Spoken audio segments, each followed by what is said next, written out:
Good evening, how are you?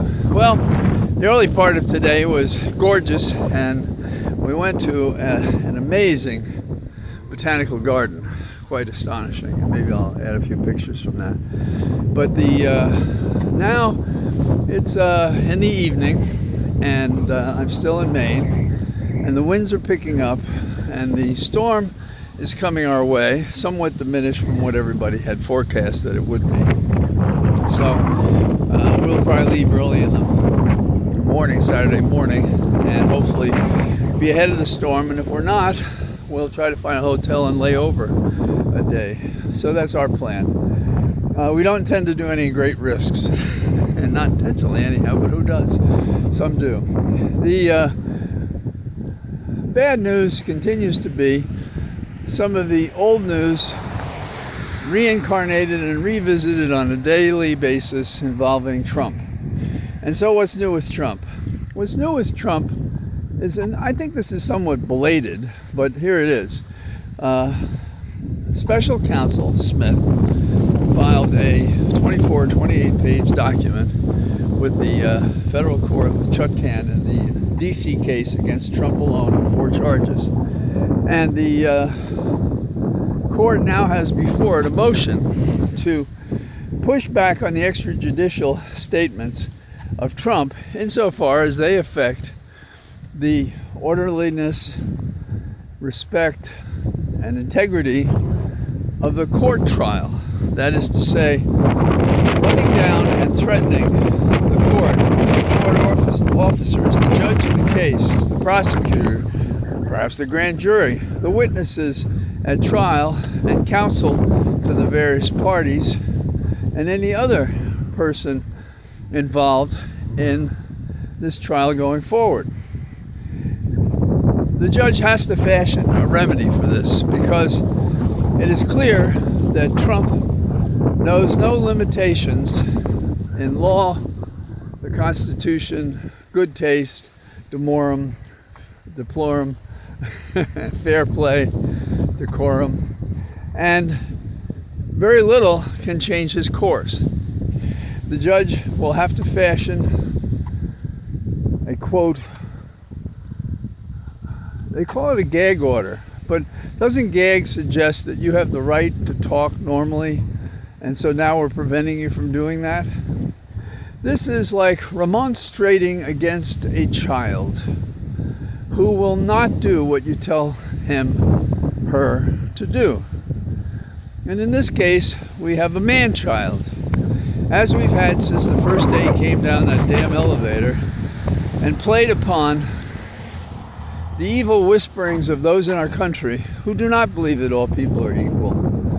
And they don't believe that people are equal before the law. And they do believe that some people are above the law, particularly if they like their brand of autocracy. So we have to discuss this as an order directing Trump not to implicitly and expressly threaten, coerce, deter persons from their official functions, lying about the process, subject to sanctions that are not just money, but are custody considerations. And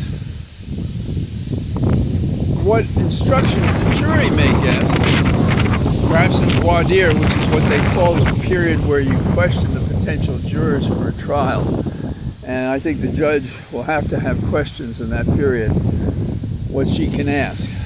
And when Trump does these things, he is pushing the court to respond, believing that they won't, by the failure of the court to respond, teaching his people and others that Trump is in control, though he's the named defendant.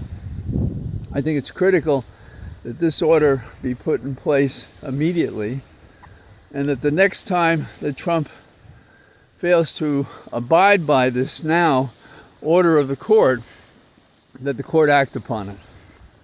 and act upon it quickly and severely with Trump in the courtroom. That's number one. Number two is I thought what happened in the courtroom in Georgia was a disgrace. A judge has before himself, in that case, 19 defendants.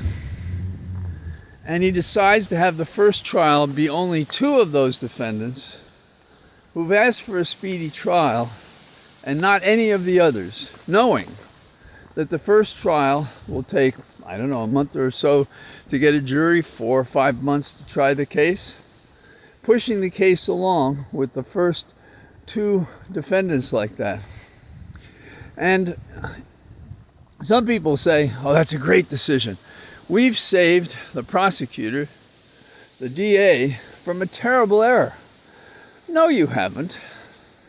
First of all, what you've done is you've given Trump the thing he tries and tricks to do himself all the time. Delay his day of reckoning. Congratulations. Do you know what this trial is about in Georgia? Do you know what's at stake? Are you up to the task of handling 19 defendants? And if you're not, step down. Don't stay there to show that you can do it when you've already demonstrated maybe you can't. So now some say, oh, who could possibly agree to go forward in such short notice? Well, mark my words, there are 2 people. One was the chief of staff for Trump, and the other is a renowned lawyer who was a law clerk in the Supreme Court and who did research for professors at Harvard and who has represented people across the spectrum. You have these 2 people say, we can do it, let's go, in consultation with their counsel. So if they can do it, why can't any of the others? Why doesn't the court require the others to do it? Why doesn't the court, in the course of the trial, make amendments to the process to be sure that certain evidence is received of certain matters and issues in the trial? And as for the 19 people and say, oh, it's too many people. Why? Because people who are lay people wouldn't know how to try such a case?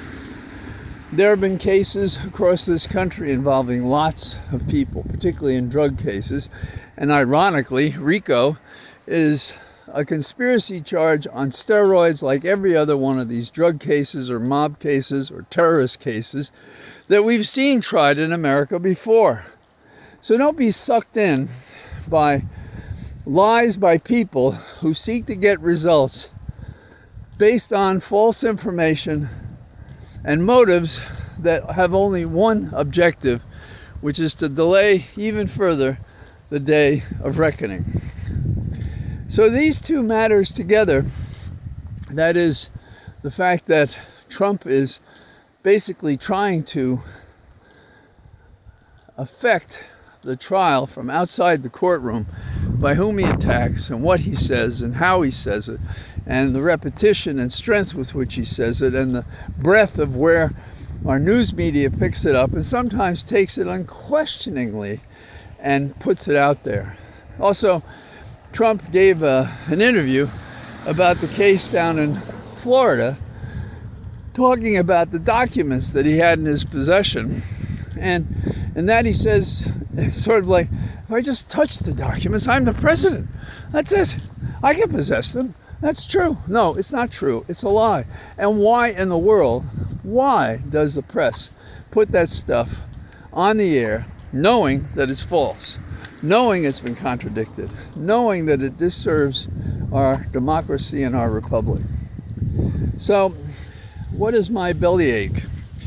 My bellyache is that as a nation, we talk about how we put a man on the moon, but we can't try a case with 19 people.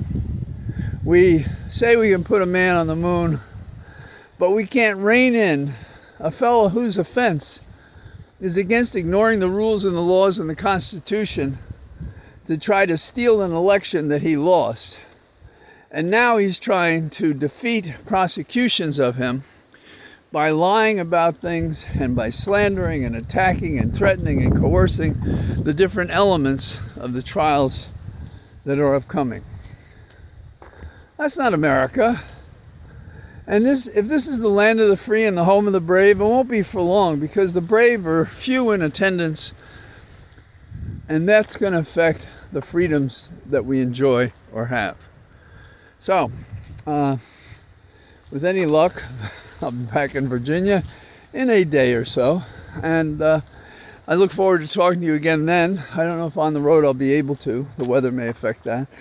But I want to thank you for listening, and I thank you for sending your comments along and your concerns about leaving the Northeast safely, and we will be careful. So all the best. I say goodbye to you from my tree and brush lined pathway. Bye-bye.